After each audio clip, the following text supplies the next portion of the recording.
Capítulo 3. Anne Ray fue siempre una niña alegre, a pesar de la tristeza y pesadumbre que reinaban continuamente en la base, donde la veintena de mayores apenas si tenían contacto con los niños, a excepción de Virginia Marriott, la geólogo encargada de la tutela de los pequeños. Era aquella mujer delgada, de expresión triste y ojos oscuros, la que señalaba el disco terráqueo, suspendido en el negro y estrellado firmamento, y decía, con acento grave y nostálgico: «Nosotros vinimos de allí, pequeños. Aquello es la Tierra. Estamos a 380.000 kilómetros de distancia. Tu madre nació allí, Anne Ray, y tu padre». «¿Quién es mi padre?» «Murió, querida.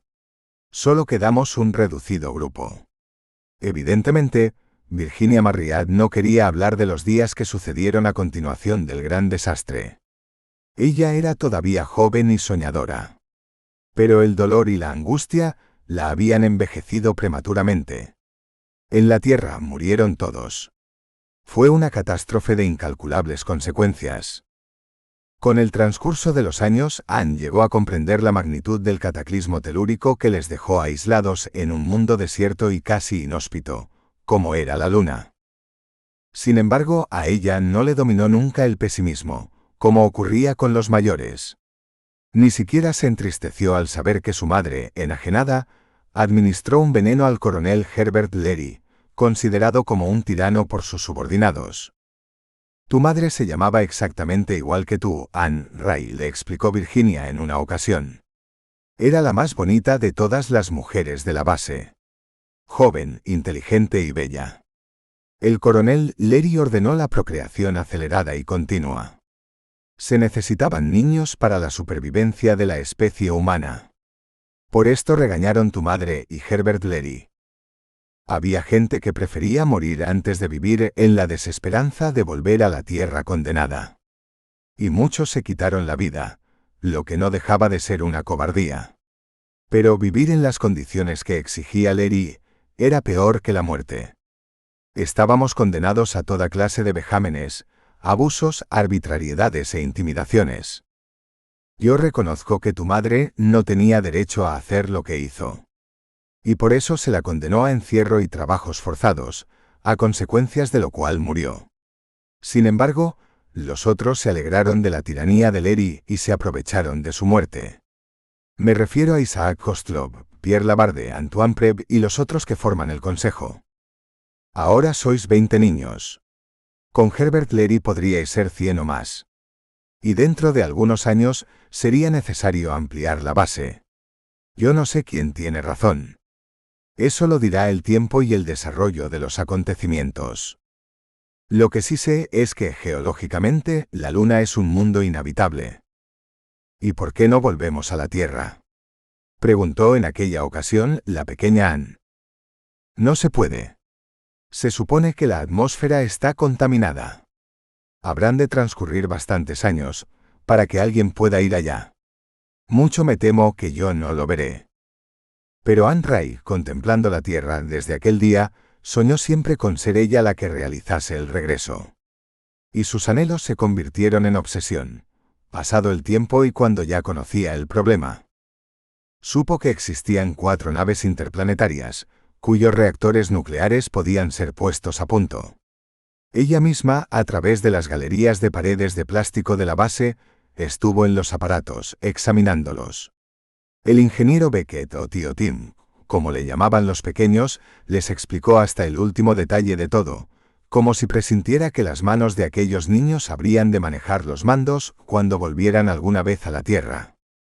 Un día, mientras desayunaba la pasta que Virginia les hacía tomar, asegurándoles que si se lo comían todos se harían grandes y fuertes, el barbudo Antoine Preb penetró en el comedor gritando: «Hay supervivientes en la Tierra, Virginia». La geólogo se puso a temblar inmediatamente. Aquella era una importantísima noticia para los moradores de la base 4. Anne Ray se dio cuenta de ello casi en el acto, por el desusado movimiento y los comentarios de los mayores. Y hasta la madre de Maggie, Olga, Kitty y Joseph, que solo parecía servir para alumbrar hijos, apareció abrazando a unos y otros, sin excluir a Virginia. Aquella tarde en la sala principal hubo una reunión. Anne y sus compañeros estuvieron presentes. Eran unas 45 personas, entre mayores y niños. Como siempre que se trataban cosas importantes, Isaac Kostlov tomó la palabra, mezclando ruso y francés en la conversación y muy poco de inglés. Gracias a la meritoria labor de Clayson, hemos podido averiguar que sobre la Tierra ha quedado algún vestigio de vida humana. Nuestro astrónomo al fin ha conseguido transformar el telescopio, adaptándole su amplificador multimétrico, cuya potencia nos permite examinar la superficie de la Tierra, como si estuviéramos a 2 o 3 kilómetros de altura. Sentado cerca del orador, el astrónomo Clayson, sonriendo a todos, parecía un Buda bonachón, de revueltos y encrespados cabellos, ropas desordenadas y barba descuidada. Yo he visto seres humanos moviéndose en lo que todavía emerge del continente americano, y que suponemos se trata de una parte de la cordillera andina. También hemos reconocido el Everest y una parte de Europa. Pero existen tierras que antes no existían y que posiblemente han aflorado del fondo de los océanos. Nuestro deber es cuanto antes establecer contacto con los supervivientes de nuestro planeta, averiguar en qué condiciones ha quedado el mundo donde nacimos y saber si podemos volver. Anne Ray recordaría siempre la discusión que se organizó entonces entre los mayores. Unos decían que la Tierra estaba contaminada, otros que era inútil tratar de volver, porque la inestabilidad manifestada por el cataclismo continuaba latente. Y los más querían poner en marcha las naves interplanetarias y regresar inmediatamente. No, repuso Kostlov. No actuaremos ciegamente y con irresponsabilidad. Gracias a Clayson, podemos dedicar toda nuestra atención al estudio de la Tierra. Aquello no está igual que cuando nosotros salimos de allí. Todo ha cambiado. Y hemos de estar seguros de lo que vamos a encontrar. Por supuesto que regresaremos, aunque sea en viaje exploratorio. Herbert Leary se equivocó al suponer que todos habían perecido. Pero la razón me hace suponer que la muerte de 6.000 millones de seres habrá provocado alguna especie de epidemia, peste o plaga, que esté latente en la atmósfera.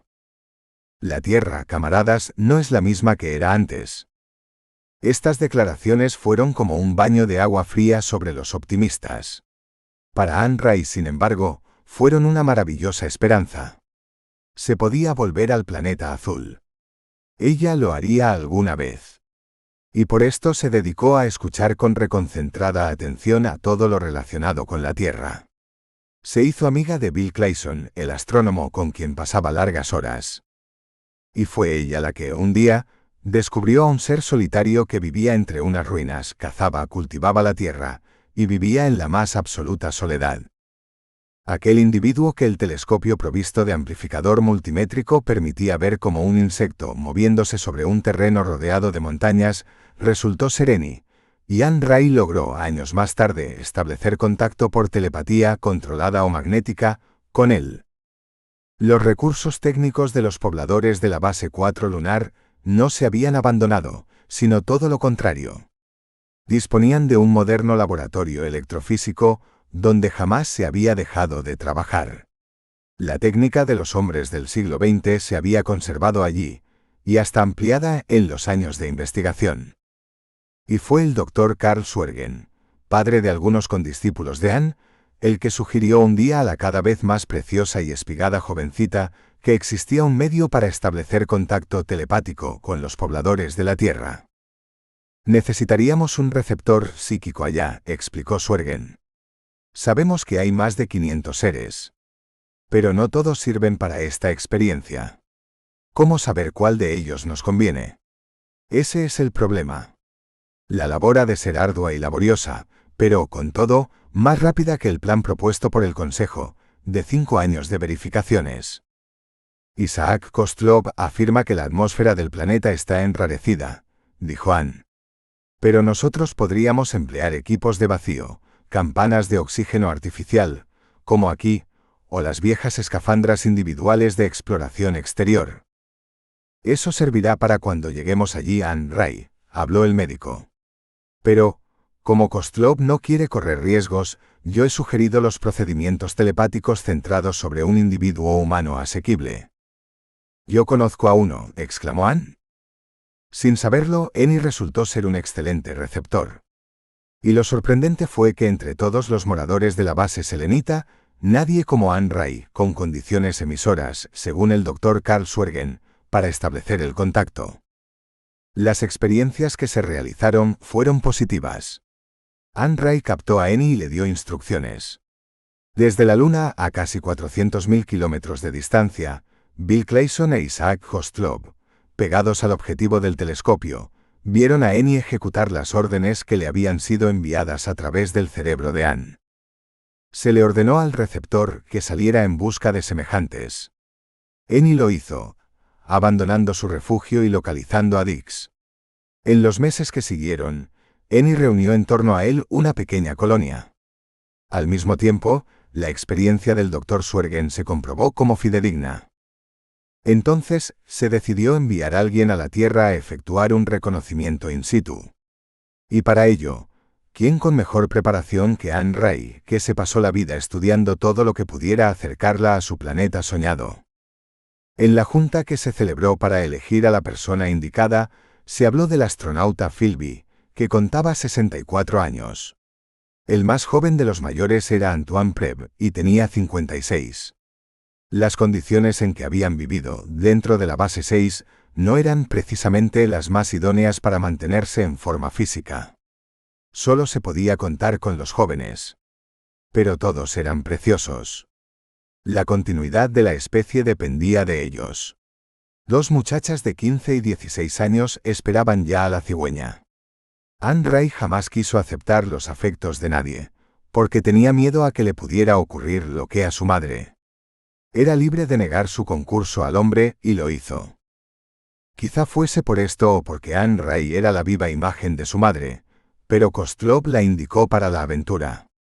Si Anne no regresaba a la base 4, a alguno se descargaría un peso de la conciencia. Y además, Anne era la joven mejor preparada, tanto en el conocimiento de las naves interplanetarias, como en todo lo relacionado con la misión a cumplir. Pero también se habló de Annie, y de la pequeña colonia que había reunido en torno a él. Y no se pasó por alto las relaciones que debían entablar, ni cómo debían ser estas. Meditemos bien antes de establecer el primer contacto con nuestros semejantes de la Tierra, habló Pierre Labarde, que era una especie de filósofo sui generis, mirando a todos los componentes de la reunión. Anne Ray irá allí y establecerá el contacto directo. ¿Y luego qué? ¿Qué quieres decir?, inquirió Kostlov. ¿A qué viene esa pregunta? Muy serio, Labarde dijo. Estamos asumiendo una terrible responsabilidad. De lo que hagamos o digamos a esos seres, puede depender el futuro de la humanidad.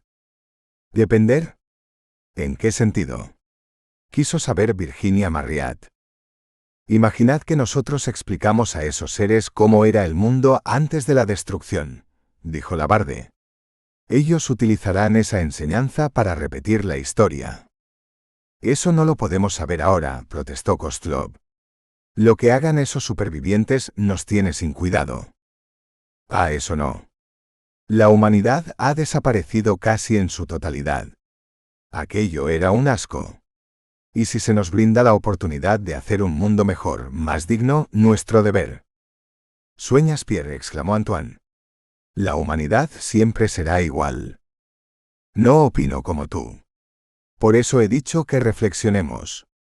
Analizado fríamente, los escasos seres que seis ven en la Tierra, si logran sobrevivir, caerán irremediablemente en el más oscuro primitivismo. Carecen de técnica, de medios para desarrollarse. Están abocados a la barbarie. ¿Y qué saldrá de ellos? Tribus salvajes como en la antigüedad, que se atacarán como Tro con piedras y flechas. Ahora, Pierre Labarde había conseguido captar la atención de sus compañeros. Y por esto hizo hincapié en su tesis. Somos una rama desgarrada del tronco común. Nosotros conservamos la ciencia, el saber y la técnica. Podemos reunirnos con ellos y empezar de nuevo, hasta llegar dentro de algunos siglos, a tener un mundo como el que teníamos, con tan grandes injusticias, desigualdades, odios y ambiciones. Creo que debemos recapacitar bien y estudiar lo que más conviene a nuestros descendientes. Aquí, mientras creíamos ser los únicos supervivientes de la raza humana, hemos vivido en la desesperación y la angustia. La existencia carecía de valor para nosotros. Al principio, muchos se mataron por no tener valor para soportarlo. Otros se mataron entre sí. De haber vivido Herbert Leary, habríamos caído bajo su imperio despótico y ahora tendríamos una tiranía sobre nosotros. No, amigos. Es una gran responsabilidad la que asumimos. Y creo que estamos a punto de cometer un error tremendo. Si la humanidad ha de sobrevivir, estamos obligados, como representantes suyos, supervivientes de una raza superior, a tomar medidas para que no se incurra en los errores históricos que llevaron al desequilibrio ecológico, a las guerras, al odio y a todas las desventuras grandes y pequeñas que padecía nuestra humanidad. No vamos a establecer aquí la consecuencia histórica de un pasado inexistente. Aquello terminó, para bien o para mal. En nuestras manos está que, al empezar de nuevo, si ello es posible, por supuesto, se marquen directrices distintas. De acuerdo, Pierre, admitió Timothy Beckett. La humanidad habrá de ser democrática. ¿Y por qué no comunista?, preguntó Koslov secamente. Se armó una virulenta discusión, que apenas pudo atajar el promotor de la misma, Pierre Labarde, levantándose y gritando. «Basta. Callarse todos. Eso es precisamente lo que hemos de evitar. Mientras continuemos pensando con mentalidad de antaño, no seremos capaces de aportar ni siquiera un punto de avance al futuro, si es que llega a existir ese futuro». El doctor Karl Schwergen, que apenas había despegado los labios durante la reunión, aprovechó el desconcierto que causaron las últimas palabras de Pierre Labarde para decir: «Estamos desorbitando la cuestión, amigos míos. Creemos que en la Tierra solo existen seres que viven en la barbarie. Y dudo mucho que eso sea cierto. Lo primero que debemos hacer es enviar a la joven Anne Ray a que establezca contacto con su receptor. Al mismo tiempo, realizará un reconocimiento aéreo y tratará de detectar la vida inteligente que haya podido quedar. Luego podemos realizar la segunda fase del programa de rehabilitación, llamémoslo así. Y por cierto, debo advertir a nuestro amigo Pierre que por mucho que tratemos nosotros de dirigir el curso futuro de la humanidad, el resultado no nos pertenece ni sabremos cuál será. De acuerdo todos en que nos agradaría contribuir, desde ahora, a que nuestros descendientes no caigan en los mismos errores de la historia. Quisiéramos un mundo limpio, sano, ejemplar, unos individuos sin taras, sin resentimientos ni odios, una especie humana diferente a la que habitó el planeta. Pero, ¿sabe alguno cómo será la humanidad dentro de 100 o 1000 años? ¿Puede alguien afirmar rotundamente que nuestros propósitos se habrán logrado, aunque sean los mejores y más desinteresados? Todos nosotros somos diferentes. Ni siquiera las células que forman nuestro organismo, pese a su casi exacta similitud, son iguales unas a otras. Los hombres tampoco lo somos. Y de esa diferencia ha surgido la humanidad. Tratemos, no obstante, de que Anne Ray lleve un mensaje de paz y armonía. Establezcamos una ley equitativa, basada en el derecho natural. Luego que cada uno sea responsable de sus propios actos. Y si, como supongo, el gran desastre fue un designio de Dios, que Él gobierne, como ha hecho siempre, con su divina providencia los pasos de sus hijos en el cosmos. Nosotros solo podemos acatar su altísima voluntad.